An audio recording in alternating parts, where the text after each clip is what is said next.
السلام علیکم ورحمت الله وبرکاته. ښاد اوسئ، اباد اوسئ. قدرمنو، خبره داسې ده چې سوشل میډیا د دنیا د الیکشن د ګرمه ګرمي ده، د پراپیګنډو هم زور دی، د دروغو هم زور دی، د رښتیا خو پکې شته دی نه په دې وطن کې. او بیا چې د پاکستان لیډر یې د هغه نه خو د رښتیاو تمه کول داسې دي لکه سړی چې د وچې غوا نه د پیو تمه کوي.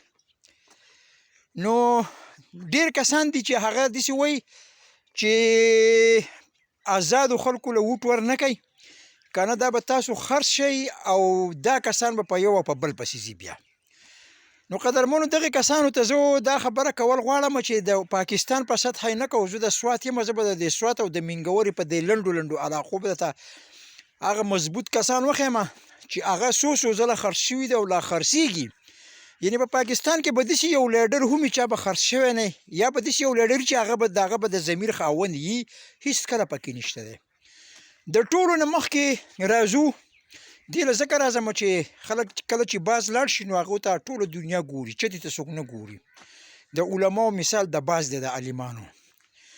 دلته کې د سوات په مینګوره به ته زه د ټولو نه مخکې دا دلیل درکړم چې مولانا حجت الله صاحب و. ما ټول عمر په جمعیت کې زه ومه، نو یو وخت و چې دې حجت الله جمعیت دلته کې دوه ټوټې کړو او هدی لاړو. مولانا عبیدالرحمن صاحب د خدای وبخښي، د هغه سره موږ پکې وو، په لنډو لنډو خبره یې درته ښو. بیا د هغې نه چې دی د په عین موقع باندې دوی ما له سیټ راکړئ، الیکشن راغی، موږ ناست وو، دوی ما له سیټ راکړئ. نو چې دته سیټ میلاو نه شو، انوارالله الله د خدای وبخښي هغه ته میلاو شو. په دقه ټک باندې حجت الله پاڅېدو او لاړو، او مولانا عبیدالرحمن صاحب پاتې کو سره موږ ټولې پاتې کړو او بیا جمعیت ته واپس لاړو. دغه شانتې په تېره پیره باندې چې فضل الرحمن دلته کې شهباز شریف ودرو، نو دی کېنوو، نو ده بیا بغاوت وکړو د جمعیت نه، ولاړو وتښتېدو او د امین سره په آزاد حیثیت باندې ودرېدو. نو دغه دوه ځله شو، اوس حیدي بیا ولاړ دی. نو چې د یو انسان نظریه په کار ده، که د نظریه وی نو د څو پیرې بغاوت وکړو، دې مطلب دا شو چې د ده هم نظریه نشته دی.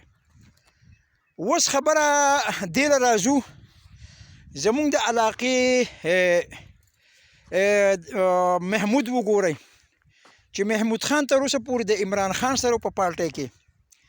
اوس دغه د 9 مۍ واقعې چې وشوله، لاړو ځان یې پالټي جوړه کړله، د ده نظریه چې شوله.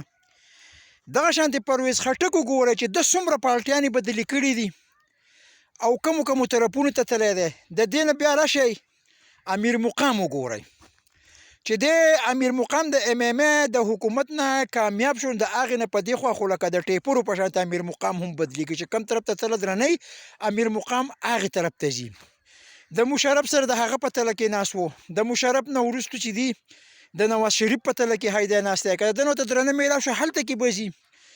نو دا خو آزاد نه دي چې دو ولې داسې بدلېږي او خرڅېږي را خرڅېږي. دلته کې زمونږ واجد علي خان وګورئ، واجد علي خان ټول عمر د پښتونیت د قام پرستۍ نارې وهلې چې دا ځل ورته سیټ میلاو نه شو، هغه دی لاړو مسلم لیګو پسې، او د دوی د خولې نه موږ اورېدل چې دا پنجابیان دي او دا دا د پښتون قام او د دې خاورې سره ظلم زیاتی کوي، حق تلفي کوي. هغه دی واجد علي خان هم دغه ته لاړو، مسلم لیګو ته لاړ.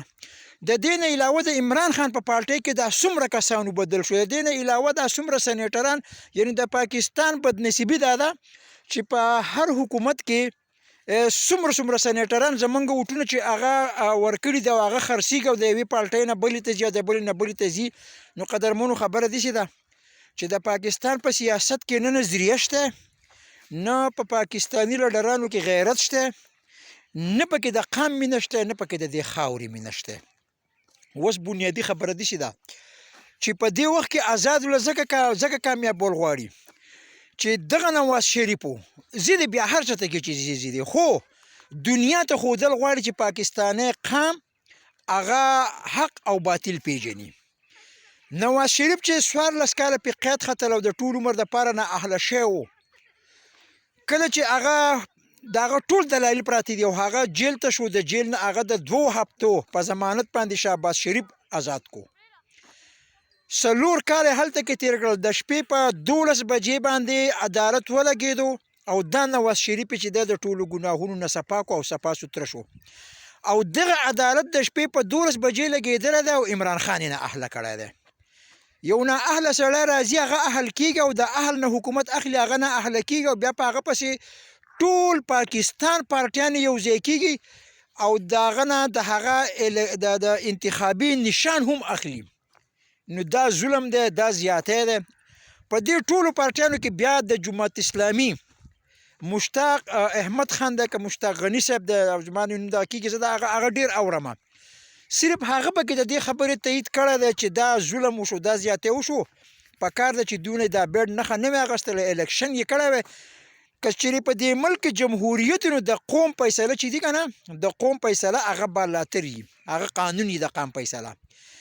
د معلومه دا شوه چې په پاکستان کې د پاکستاني قوم د سره حیثیت نشته، د دوی د سره اهمیت نشته دی، ځکه چې دې عدالتونو ته دا پته وه چې که دا الیکشن راغی نو دا ظاهره خبره ده چې اکثریت چې دی هغه د عمران خان سره دی، نو دوی هغه د دې نه واک اوټ کو. اوس په دوی ته موږ دغې باطل قوتونو ته دا په دې باندې ښیو چې که څوک یې نښه نه پېژني نو که منظره کتابو لاټینو ډیوه دغه شانتې غشه دا نښې تاسو ځان سره ذهن نشین کړئ چې کله هم د دې نه خلاف هره نښه و بس هغې له اوټ ورکوئ. خبرې ډېر او سري یو په لوی الله مو سپارم. سلام علیکم ورحمة الله وبرکاته.